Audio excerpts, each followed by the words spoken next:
Perkenalkan, nama saya Nilu Purnamiasih dengan NIM akhir 1165. Di sini saya akan merangkum materi etika bisnis profesi dari bab 1 sampai bab 6.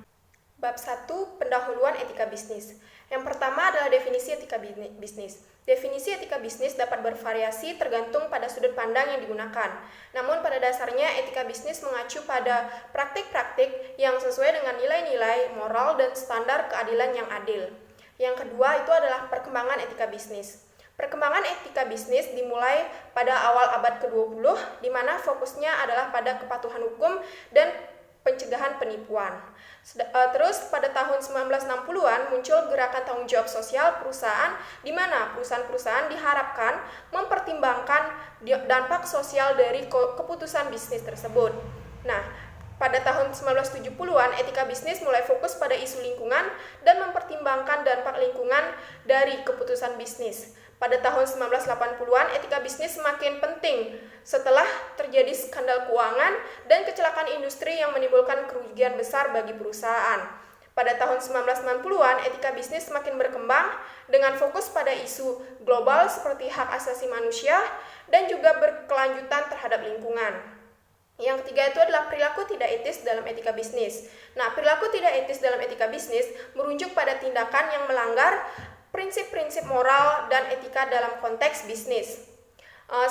Contohnya adalah skandal Cambridge Analytica pada tahun 2018 yang melibatkan pengumpulan data pribadi tanpa izin dari jutaan pengguna Facebook oleh perusahaan konsultan politik yang bekerja untuk kampanye Donald Trump.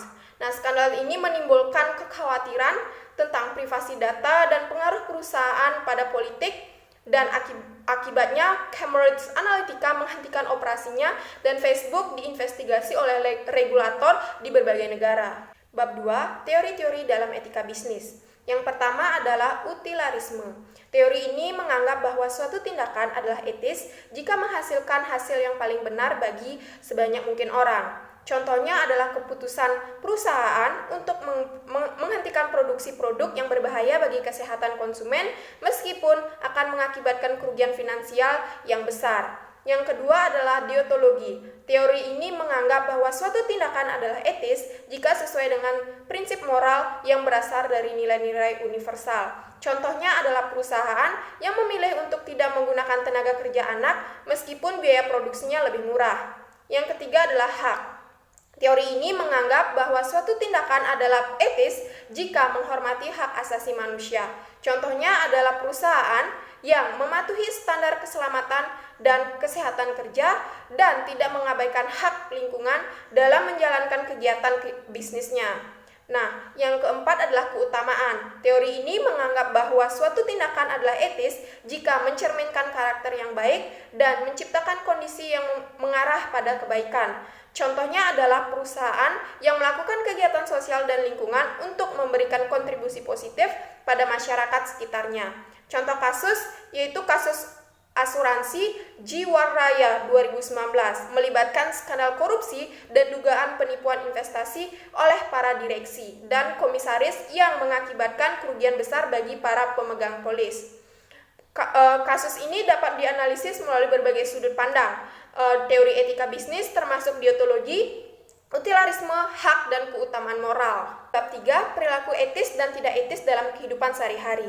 Yang pertama adalah nilai etika. Nilai etika adalah prinsip moral yang mengatur perilaku individu atau organisasi. Pentingnya nilai etika dalam bisnis adalah untuk menjaga kepercayaan masyarakat terhadap perusahaan dan produk. Beberapa nilai etika yang umumnya diterapkan dalam bisnis adalah kejujuran, integritas, tanggung jawab, dan keadilan.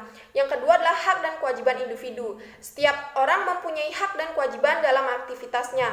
Hak meliputi kebebasan privasi dan perlindungan diri dari diskriminasi. Sedangkan kewajiban adalah memenuhi hak tersebut dan tidak merugikan orang lain. Yang ketiga adalah peduli dan menghargai orang lain. Peduli dan menghargai orang lain adalah nilai etika penting dalam bisnis yang meliputi memahami dan menghargai pandangan kebutuhan, dan juga perspektif orang lain serta memperjuangkan kepentingan mereka secara positif dan efektif. Yang keempat adalah toleransi, empati, dan sikap positif. Toleransi, empati, dan sikap positif adalah nilai penting dalam bisnis. Toleransi berarti menerima perbedaan dan berkomunikasi dengan orang yang berbeda dengan kita. Empati adalah memahami dan merasakan perasaan orang lain. Sikap positif berarti melihat sisi positif dari situasi dan menyesuaikan masalah secara positif. Yang kelima adalah perilaku tidak etis di dunia kerja. Tindakan yang tidak etis seperti korupsi, diskriminasi, bullying di dunia kerja dapat merugikan karyawan atau pelanggaran serta merusak reputasi perusahaan.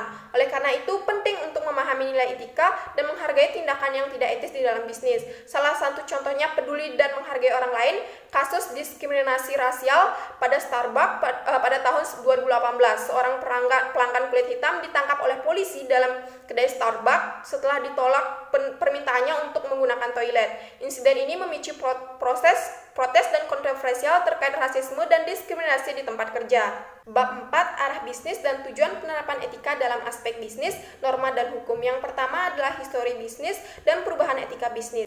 Sejarah bisnis dan etika bisnis meliputi perubahan nilai etis dalam konteks bisnis dari pra-industri hingga modern yang menekankan tanggung jawab sosial dan lingkungan yang dipicu oleh kesadaran masyarakat yang semakin meningkat dan regulasi pemerintah yang semakin ketat. Yang kedua adalah misi etika adalah tujuan bisnis yang mencakup tanggung jawab sosial dan lingkungan. Ini membantu perusahaan dalam meminimalkan dampak negatif dan memaksimalkan dampak positif.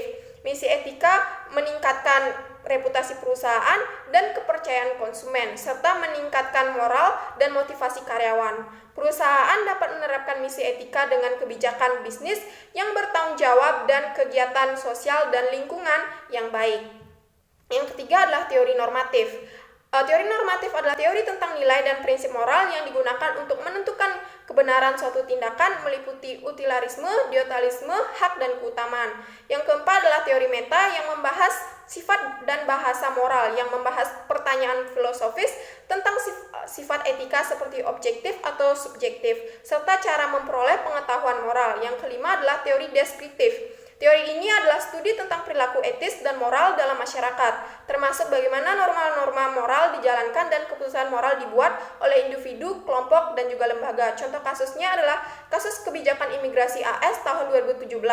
Meliputi teori normatif, meta, dan deskriptif, etika karena melanggar hak asasi manusia dan dianggap deskriptif dalam kurung normatif, yang memunculkan perdebatan bahasa moral dalam kurung meta, dan melibatkan analisis perilaku etis dan moral dalam masyarakat, serta pengaruhnya terhadap kebijakan pemerintah dalam kurung deskriptif. Bab 5, etika dalam bisnis internasional. Yang pertama adalah bisnis internasional. Etika dalam bisnis internasional melibatkan berbagai pertimbangan dan standar moral yang harus dipatuhi oleh perusahaan dalam menjalankan operasinya di berbagai negara. Hal ini mencakup tanggung jawab sosial perusahaan terhadap lingkungan dan masyarakat setempat, serta etika dalam hubungan bisnis dengan mitra, pemasok, dan juga pelanggan. Yang kedua adalah whistleblowing, adalah tindakan mengungkap kecurangan atau praktik tidak etis di dalam suatu organisasi. Ini bisa membantu mengungkap praktik korupsi atau pelanggaran etika yang merugikan organisasi atau masyarakat, tetapi dapat beresiko bagi whistleblower seperti kehilangan pekerjaan atau ancaman fisik. Untuk mencegah praktik tidak etis, perusahaan dapat menerapkan kebijakan whistleblowing dan menyediakan saluran pengaduan yang aman. Pelatihan etika dan kemitraan dengan badan regulasi juga dapat memperkuat praktik bisnis yang etis dan bertanggung jawab secara sosial. Contoh kasusnya adalah Boeing pada tahun 2016, di mana whistleblowing di Boeing terjadi setelah 2 kecelakaan pesawat Boeing 737 MAX. Seorang insinyur Boeing mengungkapkan bahwa ada masalah dengan pesawat lunak tersebut sehingga pesawat yang berkontribusi pada kecelakaan tersebut, dan bahwa para teknisi tidak diberi waktu yang cukup untuk mengatasi masalah tersebut. Kasus ini memunculkan pertanyaan tentang keselamatan dan etika dalam industri penerbangan. Bab 6, sumber-sumber dan nilai dalam perilaku etika. Yang pertama, agama. Agama memberikan nilai-nilai dan prinsip moral yang memandu kehidupan manusia. Yang kedua, filosofis. Teori filosofis seperti etika deontalisme, utilarisme, dan etika kesejahteraan memberikan dasar-dasar untuk memahami dan mengevaluasi perilaku etis. Yang ketiga adalah budaya. Setiap budaya memiliki norma dan nilai-nilai yang berbeda yang membentuk perilaku dan tindakan individu dalam masyarakat. Yang keempat adalah hukum. Undang-undang dan peraturan yang dibuat oleh pemerintah dan organisasi membentuk perilaku etis dalam masyarakat. Hukum memberikan batasan dan peraturan yang harus diikuti oleh individu. Contohnya adalah perangan budaya yang terjadi pada Melly Candy pada tahun 2018. Ketika ia membahas apakah kostum yang menggambarkan karakter yang kulit hitam dapat digunakan sebagai kostum Halloween. Nah, komentarnya dianggap tidak sensitif terhadap stereotip rasial dan budaya dan memicu kontroversi di media sosial. Kasus ini menunjukkan bahwa kurangnya pemahaman tentang nilai budaya yang tepat dan menyebabkan tindakan yang tidak etis atau merugikan orang lain.